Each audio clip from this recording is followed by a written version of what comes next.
Hi everyone, in the video today I'm going to talk about how to make leather backed cork earrings. So there are so many amazing designs of cork where one side has the cork and then the other side has this amazing, beautiful, soft, genuine leather on the back. And you'll see a variety of different designs, a lot of different colors on the back. So I might just flip this whole pile, might be the easiest way. These are just some of the ones I have in my stock. So you can see blacks and whites and grays and even blues. These tend to be kind of the most popular, and I tend to buy more of the blacks, beiges, and blues because I do really well with those in my Etsy shop.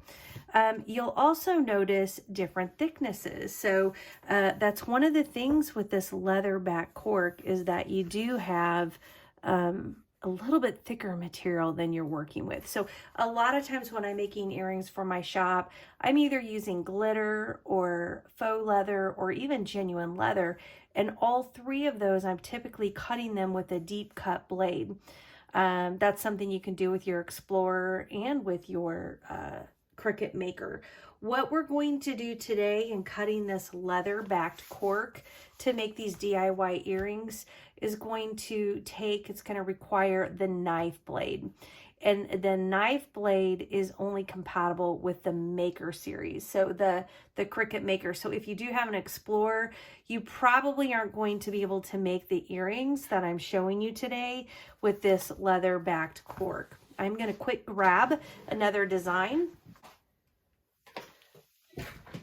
There are some that are a little thinner. I thought I'd grab these. These are some of my favorites from one of the different shops. By the way, I'll link up all the shops for my leather, all the shops for any of the supplies I show you today. I'll link those up. I think this pile, this only has one.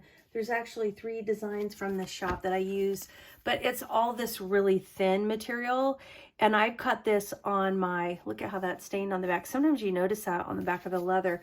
That's weird because look at this. These are all the same fronts. These are all black and this one is white. I was just writing about that in my blog post because I've seen that happen before. I've never seen that with this company, but where I'll have a design in, and then when I go to reorder the sheet, the next time it comes in, I might have white on the back, which is not really that big of a deal, except for that if I, have odd numbers left across my different shapes. I mean, obviously I'm not going to put a black on the back and a white on the back together because the customer would think that was some kind of mistake. But that did catch me a little off guard to see that, and it's just so stained. Now I do see it looks a blue stain, like it got stained from whatever leather or something that it was on. But anyway, there are some leather backed corks that are thin enough you could use with your blade. I've done it. Anytime I can, I do it. You'll see why as you watch the video, why that's a benefit to be able to do it that way. But almost always these are just too thick, no matter what vendor I get them from. I have several that I work with a lot. And then no matter what designs or colors they are, they're typically this thicker material that you're going to have to use, or that I use, the knife cut blade. I should say that too, as we go through this today, there's a lot of ways to do things, and I'm just going to show you how I do it. I've had an Etsy shop for years. I'm almost to 4,000 sales on there. They're all earrings. And so I've made, just even before that, thousands and thousands of earrings, and I'm just sharing my experiences with you. It doesn't mean it's the only way. It doesn't even mean it's the best way. It's just the way that I do it, and that works really well for me. And that's what I'm going to share with you today. So let's just take a few minutes. I do want to show you some of the earrings. I want to talk about shapes, because today I'm going to show you how to cut the leather back cork.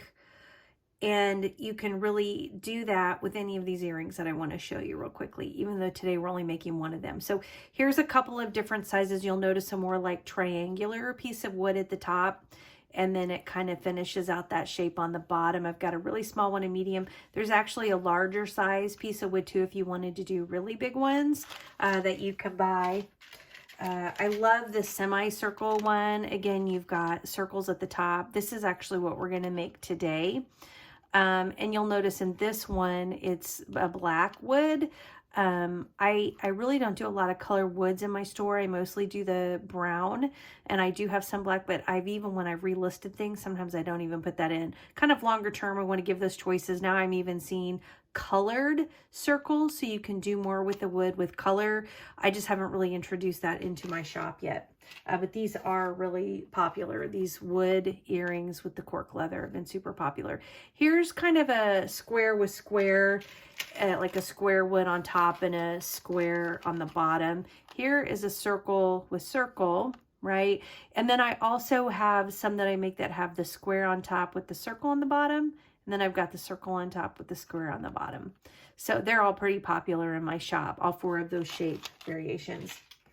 Then I love this one. It's the circle with this fun like geometrical shape. Oops, I put these here to kind of try to better contrast. I love the circle with this wood on top. That's such a fun shape. I also have hearts. Here's kind of a couple different ones.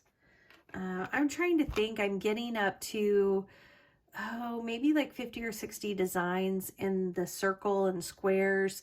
I'm just now getting more designs posted into my shop on the hearts. I do have a smaller heart as well. And this one also, I don't have too many of these in my shop just yet, but I will before Christmas. So lots of different designs. You'll even find in the links I give you for the shops where you get these wood pieces, you'll find some that I don't even have here, and I even own some of those. It's just so much, like when you get started, it's so fun, but it just takes time, and someday I'll get to other amazing shapes, but I do feel like I've got kind of the most popular ones covered, and that's why I want to show you today is just at least how to do it, and then you can decide which shape of wood and which shape of leather back cork you want to use. But no matter what I'm going to teach you today will help you do that. So why don't we go ahead and hop over into Cricut Design Space, and we'll talk about how to build the files. Okay, first I do want to take just a minute to talk about the SVG file that I'm going to be showing you today. It looks like it's on sale for $2. It comes with 4 different kind of earring patterns, and they're shown in the picture here with holes, but I notice up in the corner up here it says it's also included without holes. That's how I do mine. I don't cut any of my holes on earrings. I use my leather hole punch for that. But that doesn't really matter because today we're doing it with wood anyway, so we're actually not cutting these round pieces. But I do want to mention, I see on Etsy, I see these kind of earrings all the time with all 3 pieces done in material, not with wood. So you could still make these, and instead of using wood here, you could use genuine leather, you could use double-sided leather, you could even take whatever cork back leather you're using and you could use the same pattern, or you could use the back. It's usually a nice coordinating color, so you could always do your top one in the back of the leather backed cork. You just do want to be careful, because if this is too flimsy, like you do a really thin faux leather, remember you've got a jump ring that's going to be holding these 2 pieces together. And if this isn't kind of a thick enough, sturdy enough piece, it's just going to have a hard time, because this is, if you're making them like this, I mean, this is pretty thick, you know, and so you got to have something sturdy enough to hold that up. So I will go ahead and we'll take this SVG and we'll get it into our Cricut Design Space. Okay, for those of you who aren't as familiar with, you know, buying files and getting them loaded into Cricut Design Space, after you make the purchase, whether you're on Etsy or here, there's an opportunity to download files. So we're just going to click download.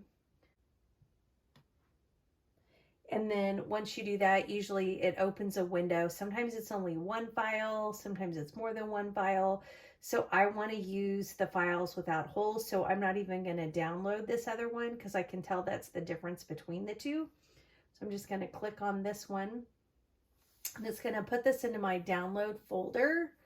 So I'm just going to come over to my downloads. And I'm on a desktop, and that's in desktop. When we download it, it just goes into our downloads folder. And I can see the zipper. So it came down as a zip file because it's going to be more than 1. I'm guessing, I think there were 4 different earrings. It's probably going to be 4 files. So for me, I can just right click on that zipped folder, And then I just click on extract all and extract.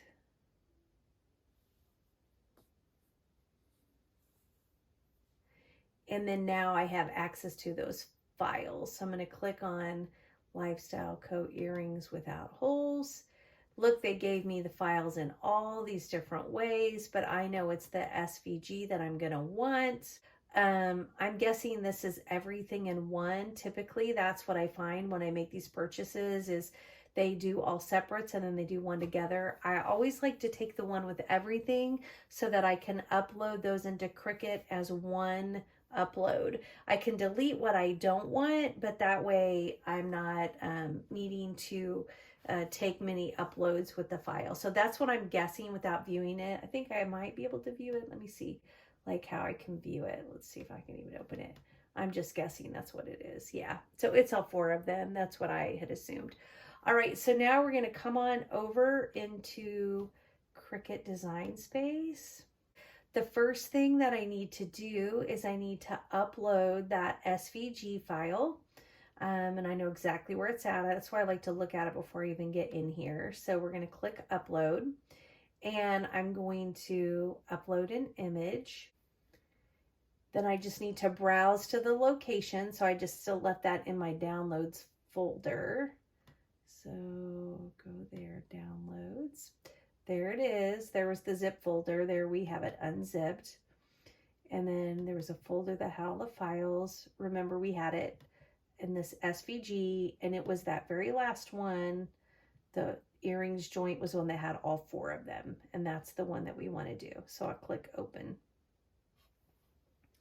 All right, and then I'm just going to click on upload. If I wanted to over here, I might type wood earrings, geometric shapes, anything that I might want to search it by later. And then I'm going to click on the upload button.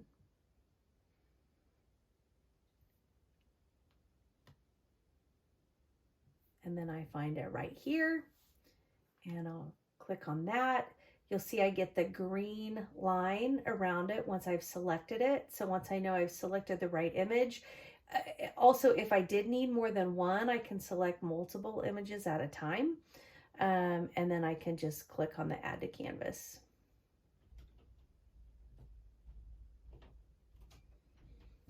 Now, when you bring in all of these earrings at once, they're typically going to be grouped together. So the first thing I need to do is kind of clean up and get rid of the ones I don't want on here.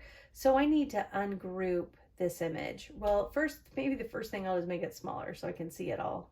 I'm going to grab that corner and pull that down, just make it smaller. I'm going to left click while I move that image up so I can see the whole thing.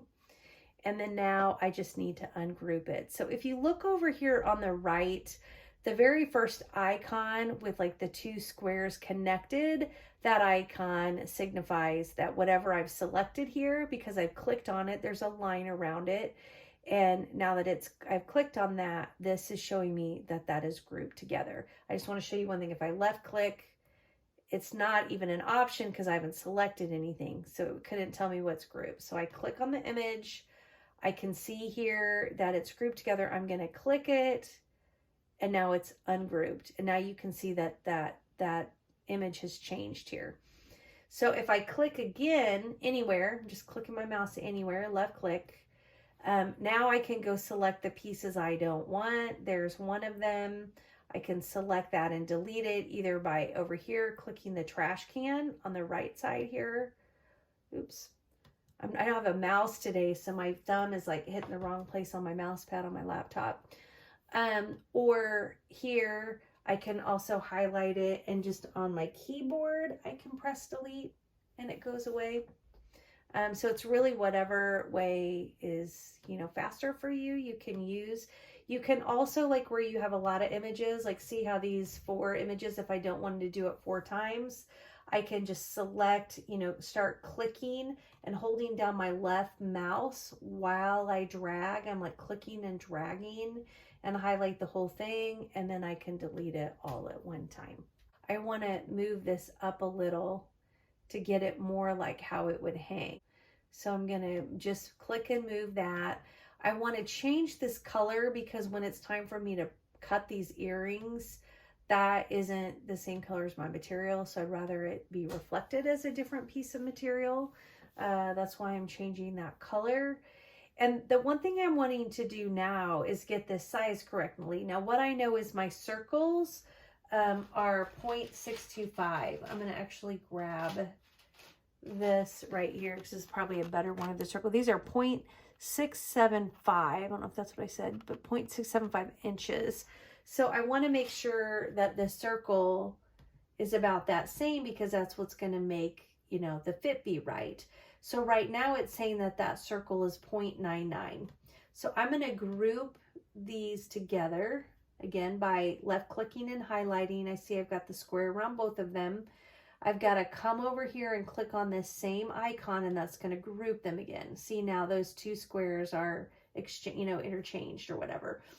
So if I grab my left corner, I click on it and I drag this, can make it smaller.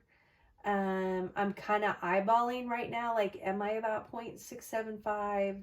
And then I want to come over here and I'm going to click on, under the group, I want to click on the circle because that'll let me just look at the circle. So right now that circle's 0.717. It's still a little bit big, but I'm getting super close. So I'm going to make it a little bit smaller.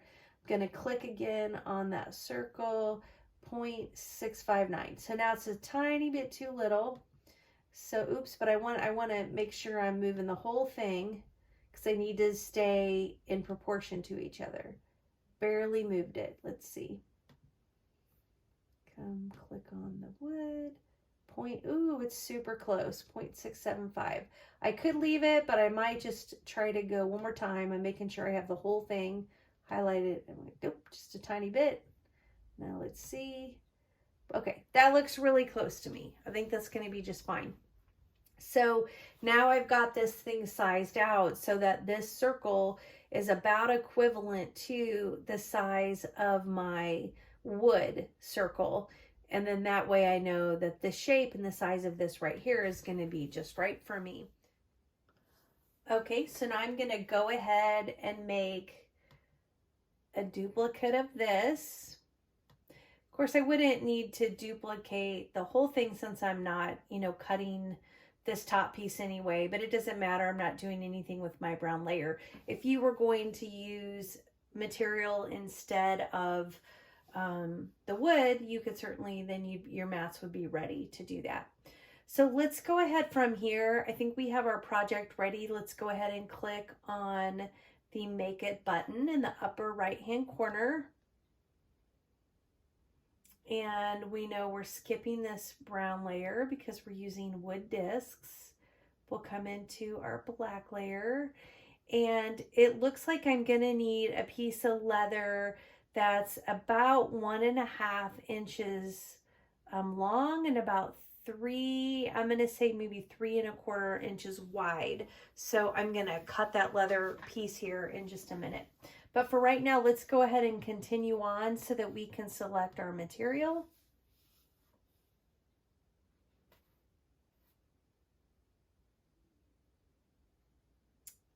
And I do have the material setting that I use as one of my favorites.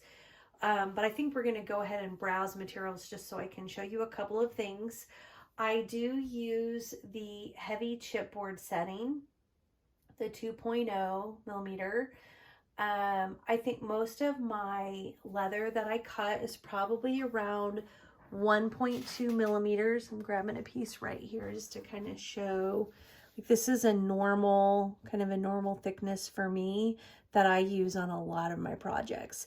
I do have some a little thicker that I would say are probably maybe closer to 1.4. In those cases, I'm usually moving from the genuine leather setting to probably like the metallic leather setting.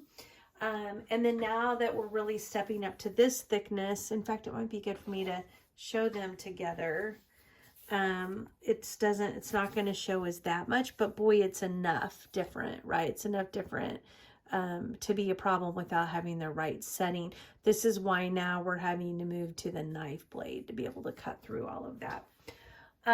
And so I want to show you on this browse all materials, I just want to show you some of the setting numbers that we can see.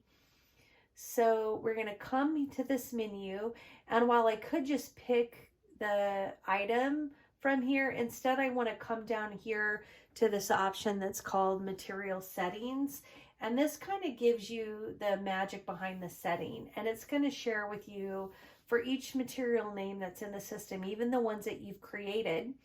And I'm probably going to do another video about creating them, because that's how I run my shop. I definitely use the ones that they've created, but I've also created my own to fill in the gaps, right? Like you have genuine leather, and then if that's not deep enough, you can kind of go to metallic leather. Of course, I should start at faux leather. You've got faux leather, and then you've got shimmered, I think it's shimmered faux leather.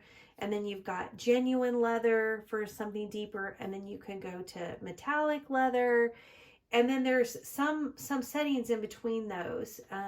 You know, you're not quite ready to move to the deep cut blade, but the shimmered blade doesn't have quite enough cut pressure. So you can go in and you can create these custom materials. I'll do that as another video. But anyway, I did want to show you the settings here for this heavy chipboard and kind of compare it to some other pressures, just so you know, this is something that we never see, right? Because we just go with the preset things. So I accidentally scrolled down too far. I want to look at the genuine leather. Like, I just want to look at some of the ones we normally look at. So, or not normally look at, that we normally use. So this is just showing you, hey, if you do genuine leather, you're at about a 325 cut pressure, and it's going to cut that 2 times with the deep point blade. Okay, so let's go from genuine leather, which was 325 2 times. Let's scroll down to, oh shoot, this is me without a mouse. I'm clicking on the wrong stuff, and I'm also looking at this monitor. I'm not used to that. Okay, so if we go down to metallic leather, same pressure. So look, it's saying, okay, with the metallic leather, you've got a 325, but we cut it 4 times, right? It's kind of good sometimes, like if you're having a hard time cutting material. I don't want to, I'll just try to save more of that for that other video, kind of how I troubleshoot it. But then now let's look at the heavy,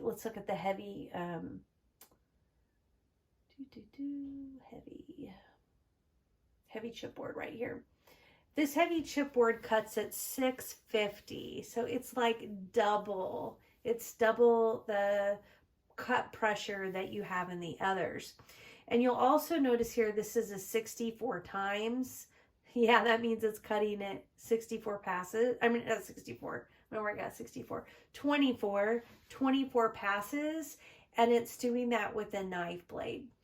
That is a lot of passes. It's not that big of a deal like today when we're just cutting a pair of earrings, but like when I'm cutting a whole sheet of earrings like this, it'll take hours like to cut that. And I'm not saying it always takes the 24 times. I do check on it, but it takes a lot of times. Like it's not 10 times. It's probably not even 12 times. A lot of times there's probably 15 times, 18 times to get through. But I will tell you the cut is beautiful. And I've made a lot of these earrings, you know, over the past, I don't know, maybe 18 months or so. I don't know when I started making these. I did not have a lot of luck at first as I was experimenting. And what I was finding is I'd cut through most of it, and then I'd have to hand finish cutting the back, and I just kind of cut in an angle. The front was still pretty clean. It was clean. I always felt like the front was clean. But my back, if you looked at it, it was like hand cut because it didn't cut all the way through. I was really struggling getting it all the way through. But anyhow, a good place to go is your troubleshooting. We're going to go today with, like I said, this heavy, come back out here because I've got all my favorites, with our heavy chipboard, 2mm. It is giving us our normal, you know, kind of those normal warnings saying, hey, make sure that your star wheels are moved all the way over. Make sure your material's not more than 11. I don't really have that issue because I rarely use like full 12 by 12 corkback leather. It does exist, but I'm usually more on the, you know, 8 by 10 sheets. And it's saying make sure it's secure to a strong grip with masking tape on all 4 sides. We're going to talk about mat preparation here in just a minute. So I think that's it. To me, I think the biggest thing in cutting this is getting the right setting. I bet you there's other settings that work also well, but this is the one that I'm using to make the earrings in my shop. So let's switch gears and take a look at mat preparation. All right, let's talk about prepping our mat. Let's start with the mat first and the kind of mat. I know the computer really prompts us to use a strong grip Cricut mat. I'm going to push this up so you can see. I'm actually not using a Cricut mat. I switched to these mats about a year or so ago. I go through a lot of mats with my shop, and so I'm really trying to look for ways to reduce cost. I experimented with a lot of different mats, and I will say I had some bad luck with some. I almost gave up because some are, I don't know if it's the kind of adhesive or the amount of adhesive, but I actually had some damage to my materials, and that's not good. You know how expensive some of the materials are. But I really like this brand, and I get it on Amazon. I'll link it up in my below too. And I know I hate talking about prices because prices change, but I pay, if you buy like a pack of 10, I think I pay like $3 a mat. If you get like a pack of 3, I think it comes out to like $4 a mat. Again, prices are always changing. So you'd have to just look and see what the current price is. But comparatively, this is a lot better than what I was paying with the other mats that I used. All right. So, and I'm not worrying so much anymore about strong grip as long as it's very sticky. It needs to be very sticky because you don't want your material to move and you don't want it to lift. I mean, that's how you're getting your good cut. Now, the other thing I always do, and if you've watched my other videos, you know this, is I always put down contact paper. Now, it's kind of surprising, you know, when you are using a double-sided material, you would think that you wouldn't need contact paper because you would think both sides are clean. Sorry, I'm trying to get in here and cut this with my tripod right in front of my arm. You would think that's the case, but it's not. Your mat will still get pretty icky without, even though you're cutting a double-sided material. So I always put contact paper down. It not only protects my mat, just makes it easier, keeps it cleaner. I still am going to get debris, even with contact paper. In fact, I should probably move that over more. I should have cut this piece bigger. Gosh darn it. Not that it's that big of a deal, but cut it a little small, so I'd rather leave myself a little margin on the left. I'm a little worried about my material. We're going to see here when we go. I think my material might be a little small, but it's expensive, so I'm going to try to see if it works. I didn't give myself hardly any room. So you put your contact paper down like this, so you see the grid side, and then you just pull that back. And this is the sticky side right here. I'll do this so you can kind of see. You really can't see it. It's so clean, you can really see it. So I'm going to pull this back. And then when I put my cork on, I always do my cork side face up. I've had a lot of experience with the cork where some corks are peeling off when I have them face down on the mat. Now, I will say sometimes you're going to get some adhesive on your genuine leather back and you kind of got to clean that up a little bit. That's not that uncommon. I do always use a brayer. This is a small piece, but again, I just really like to feel like I'm pressed firmly against the mat. So I'm just applying pressure as I push this. And then you are supposed to tape all 4 sides. I hate using tape, but anytime I'm using expensive materials, and also depending on how good my mat is, how clean it is, I will use tape. So I'm going to go ahead, and since I am using this leather back cork, and you know, these are usually, a sheet of this is usually around $12 to $15, around there. It's pretty expensive. It's not fun when you have a miss on a cut. Like if this, I think this is fine, but I like literally don't even know if I have an extra millimeter. That's why I'm a little bit nervous. I cut this a little short. I usually am making a full sheet at a time, so I'm usually not cutting pieces like this. Okay, so we got our transfer paper down. We got our cork on it, design face up. We got our 4 sides. We've used the brayer, so we know it's down here really good. And now we are ready to put this through our cutting machine. So let's take a look at the cut. Okay, so the first thing I do need to do is I need to switch out my blade, and I need to put in my knife blade. I'm just going to get this in here, and I always try to just really push down to make sure it's going to be like flush against the top. Shut that. And then my light's been blinking for several minutes since we did that a few minutes ago. It's been ready to go. I always want to double check over here. That's the only thing about using masking tape. You want to make sure your tape's not going to be getting hung up as you're feeding it in. It looks pretty clean to me there. So I think I'm ready to go.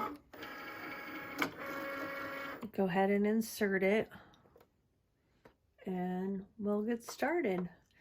Now, you do notice when you're using this knife blade, I feel like it does take some time, like it's really kind of getting a sense of things, and there's a lot of spinning of the blade going on. Okay, so while this cuts, I'll put this into fast motion here in just a second. Do want to take just a few minutes to welcome those of you who have just found my channel for the first time. Those of you who are coming back, welcome back. Those of you who followed a lot of my videos know that I took a little break, or maybe it would be a big break, as I had a lot of things going on during COVID, but I am back and I'm going to be doing my videos again. Normally I do try to post pretty regularly 2 to 3 times a month. So if you're interested in crafting, especially in crafts using the Cricut machine, and of course, since I do have an earring shop, I like to talk a lot about DIY earrings and share with you all how I do some of that work as well. That sounds interesting to you, I'd love it if you take a minute and hit that subscribe button. And if you tap that bell, you will be notified whenever I load new videos. Now, what I wanted to do here, I'd gotten through about 20 passes, and I wanted to do a quick check to see if it had gone all the way through. I figured it probably had. By 20, I'm usually done. I couldn't get my tool in there. It's too small of a piece of a leather, so I went ahead and I just ran it through all the passes. I think that was 23.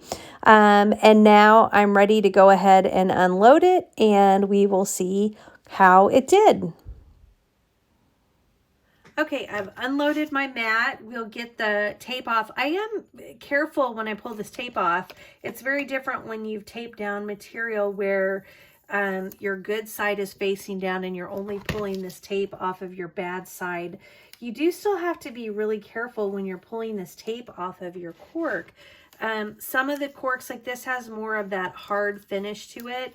Others are a lot more delicate. And so I've had some damage to some of my cork leathers before when I do pull off the material. So you do just need to be careful. You also have to be careful when you use your tools. I use tools a lot, and these tools will just, you know, peel the top layer of the cork off too. So you got to be really careful. All right, so we've taken this off.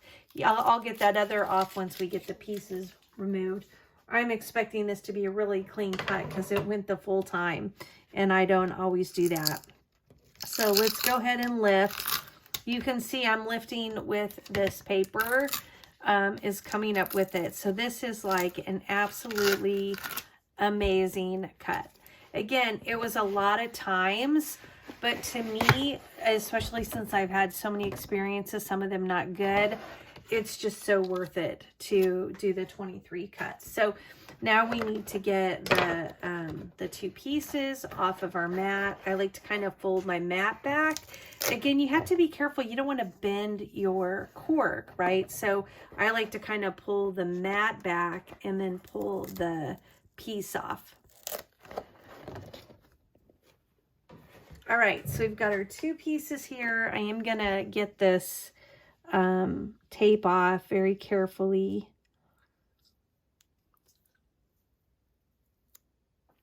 right. And I've got my 2 pieces. I do need to pull off this adhesive is now on the back.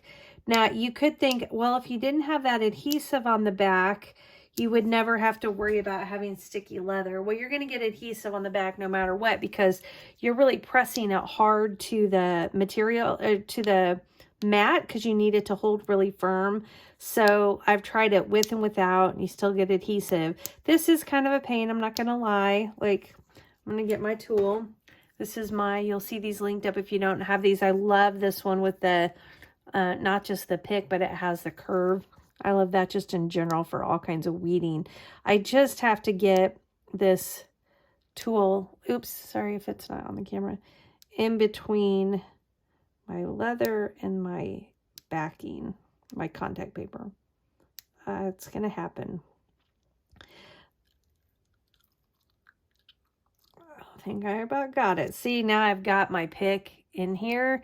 So now it's easy, because now all you got to do is just kind of pull it. Just got to get enough to get your...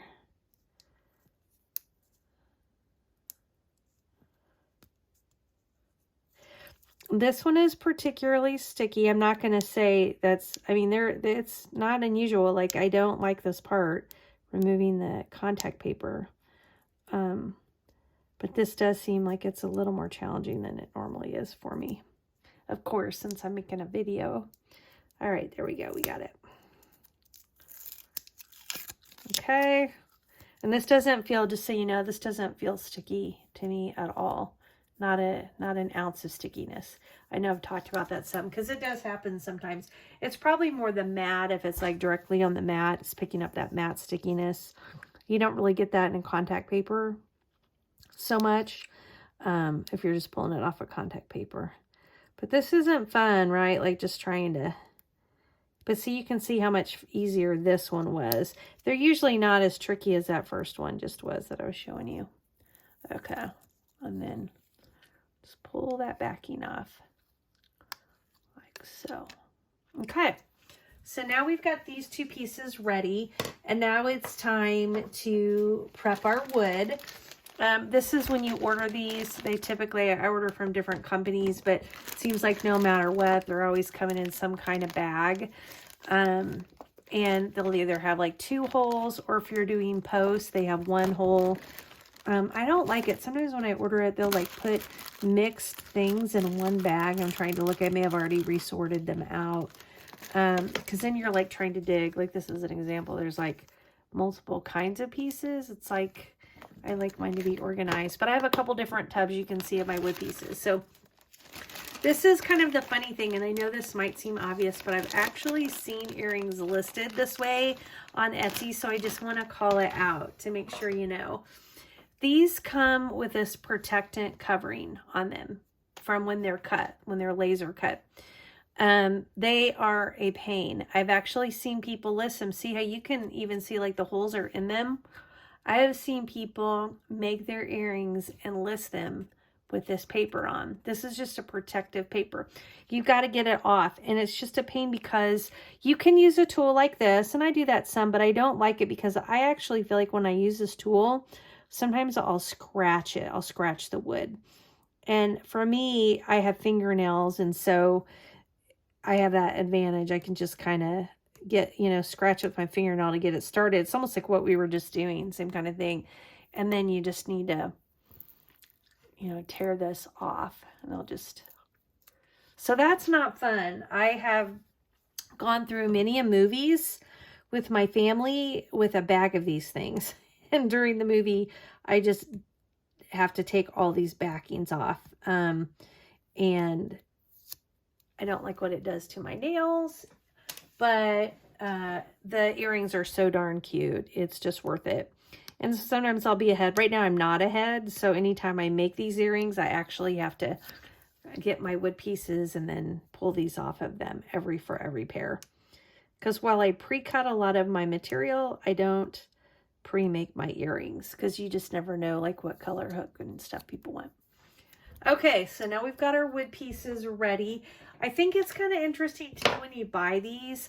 I noticed this at any company, like you kind of look and there's just variances. Like this I love. I would call this one a really good looking one.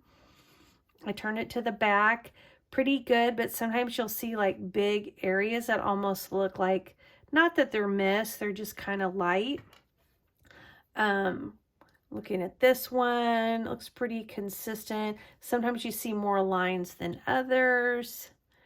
And there's that one. So I always like look at them and try to find which two look best and best together. That's like part of when I'm making the earrings. I mean, it's handmade jewelry, so you're going to have those differences.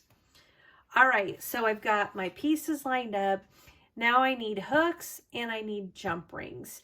Now this wood is pretty thick. I don't know if you can see that on here. That is pretty thick. You've got to get a jump ring through this thick hole, and then it's got to come all the way down, and it's going to have to pick up this piece. So like normally on my earrings, I use a lot of like, I usually use 4 mm, and then if I'm using thicker things, I'll use like a 6. Well, with this wood, I really struggle with the 6. I have to use a 7. A 6 just isn't big enough for me. So I got these bigger ones. That's just a note written to myself so I remember who I buy things from. Because you find something that you like and you kind of want to stick with it. But I found some of these. I like these ones because they're tarnish resistant, which is really important to me. And they're big. So they're good enough to go through here. So I've got my 7 mm's. Each one's going to take 1, 2, right? They're going to take 2 jump rings, 1 for the top and then 1 to connect. And then I also need my hooks. So I'm going to grab my hooks here. Let's see. Sorry, right there. I have all my little containers that I've kind of moved into. It makes it so easy for me for the most part. And then, of course, you've got your basic earring tools. I use 2 pair of pliers. I'll link up a basic kit, which has like 1 pair of pliers, and it has a jump ring. It comes with hooks and jump rings too. But just so you know, I mean, it's a starter kit, so it's really fun to play with. But the jump rings are all kind of the same size, and they're not like the best quality. But again, they're still fun to play with. But this like tool is still from my very first starter kit. So they're great tools, even though it's a really inexpensive kit. All right, so we've got all those things. The only other thing I need to pull out of my drawer here is my leather hole punch, because I have to hole punch my pieces to connect them together. So I think that's probably going to be the first thing I do, and then we'll start assembling these. But basically, we now have all the parts, right? We've got all the parts to do it, to get moving. So the first thing I'm going to do is I'm going to hole punch my piece. And basically, you just want that hole punch to be right in the middle. And you just keep in mind, the further that hole is from the edge, the bigger your jump ring has to be, because it has to cover that, you know, and in the radius of it, it's got to like go around it, right? And remember, you're going through a thick piece of wood. So I always try to stay just as close as I can to the edge, but also if you're right up against the edge, it'll just rip open. So it's kind of what you're weighing, is you want to be as close to the edge, but leave a little space so that it doesn't rip. So I just come in with my hole puncher and I eyeball it. You can, if you want, you could take that pattern. Remember, we got the one with the holes. You could print the pattern with the holes on a piece of paper, and then you could put that piece of paper right on top of this, and you could use it as a guide. I don't do that. I just eyeball it. So I just get my punch in here, and I look at it from both sides. I'm looking at it from the right side, and then I like to look at it from the left side, kind of look down upon it and say, okay, I really think I've eyeballed this to be right in the middle, right here. And then once I'm there and I feel really good about it, I just squeeze it. It's really thick, so you really have to squeeze it. And then I've now got my hole punched in the piece. Okay, I'm going to hole punch my next one. Again, getting that, like feeling like it's right in the middle.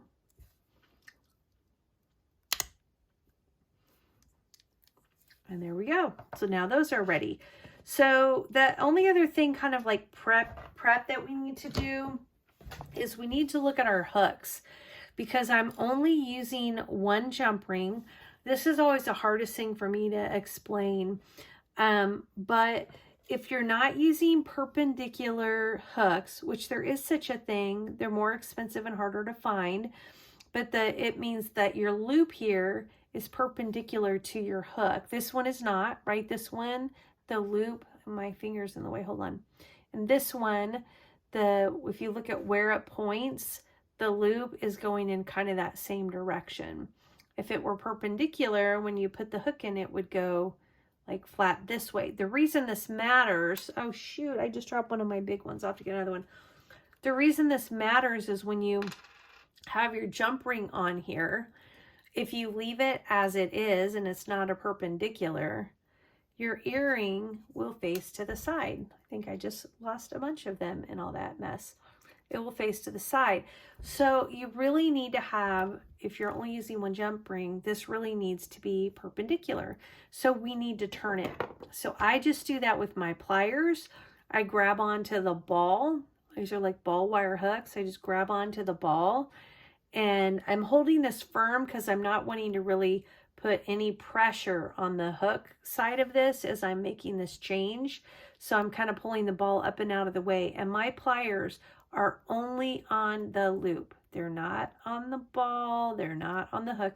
They're only on the loop. So I'm kind of holding the ball up. My pliers are on the hook and I'm turning it. Okay. So now I've turned this loop. It is now perpendicular to my hook. It's a little wonky. It looks like it's a little Cricut. So I'm going to kind of move it around a little, but now it's not, and it's perpendicular. So if I put up, this is the perpendicular one, and if I put it next to the non-perpendicular one, oh, I pulled one. You know what? I must have already changed this one. That's funny. A lot of times I'll change a bunch of them as I'm making earrings and I'll stick them back in there. This one's already changed. So you can see when the earring is facing back, the loop looks like this. It's perpendicular. That's what we want. So we're ready to go. I do have to, I see my two jump rings, but I'm going to grab two more out of here. So I'll grab those later. They're like right under my tripod. So I'm just going to get two more out. Okay, so I'm going to open up my jump ring by putting my pliers. My opening to my jump ring is on top. For those of you that don't work with jump rings, a jump ring, you can see it's a circle, but it's not soldered shut, right? So with pliers, you can open them. Move these real quick. So I can use two pairs of pliers, one on each side of the opening. You can see the opening right there, right? And I'm going to push it back so that I've opened that jump ring. So I didn't open it this way. I opened it front to back. That's what you want to do, because you need for these to close back up really nicely. Now, I don't like to open it any more than I have to, but this is a piece of wood and it's pretty big. So I'm opening this jump ring pretty big. Okay, then I'm going to pick up my piece of wood. This was the part that I wanted on the front. I'm going to stick my jump ring inside. Notice how nicely that went in. You're going to notice if your jump ring's not big enough, you are really going to struggle to get that jump ring through that wood. That was also an early challenge I had. And then I'm just going to put my earring hook on it facing backwards. And then I'm going to close that jump ring back up. It's an easy twist. I really want to make sure they're like just so lined up. Like you'd never even know that it's, you know, that it's not soldered. I like it to be totally straight up. That's really important to me. All right, then I'm going to get my other jump ring and do the same thing, right? Like put my, and opening your jump rings carefully are really what helps you get them closed up carefully. And then that helps really protect your earrings. So I'm going to move that one back again. I'm going to take this And I'm going to put my jump ring, oops, I'm going to have to kind of move it with my pliers. Here we go. Take it and put it through. This is so thick, I'm kind of having a hard time getting it through, but I did. It's through there. And then I need to put my wood onto this. Ooh, I see a piece of painter's tape that I don't know if I could get to if I don't get it now. Once I get the wood on, it's kind of harder to get in there. All right, now you got to make sure it's facing the right direction. You don't want to put it on and have it be backwards. But then we're going to put this wood through this hole.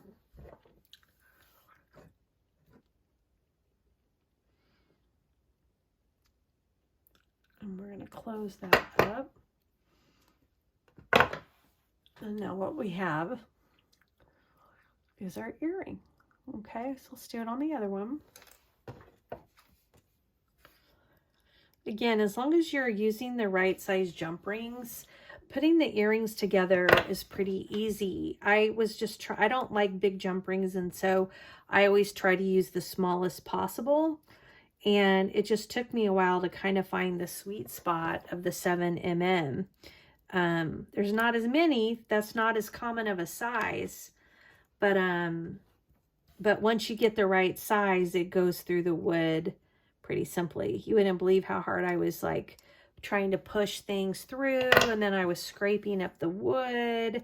It was just not fun. And then I finally, once I figured out how to cut it all the way through, how to get the right size jump ring, like this part just became super, super easy. I use really basic earring cards to put my earrings on. I just get them on Amazon. And they actually come with the earring backs, which I like. I'll link up both, like just regular earring backs if you're just not interested. Maybe you don't sell the cards or you're not giving them as a gift. They're pretty cheap though. If you do give gifts, like I think these would be so fun to give for like Christmas gifts, like co-workers, family, friends. I mean, people really seem to love these. And so if you have like the cards, this kit actually comes with the cardboard, it comes with the back, and it comes with the plastic sleeve that goes on top of it. And that's it. Super easy. I mean, as long as you know the cuts, and you can either walk away while it's cutting or you have something else to do while it's cutting. It cuts so nicely through the material that they're really easy to make. And they're just such a cute, like the designs that are available are just so cute. So thank you so much for joining me today in the video about leather backed cork earrings, and I hope you took just a second to like the video and subscribe and hit that bell notification so you'll see when I post my next video. Thanks everyone.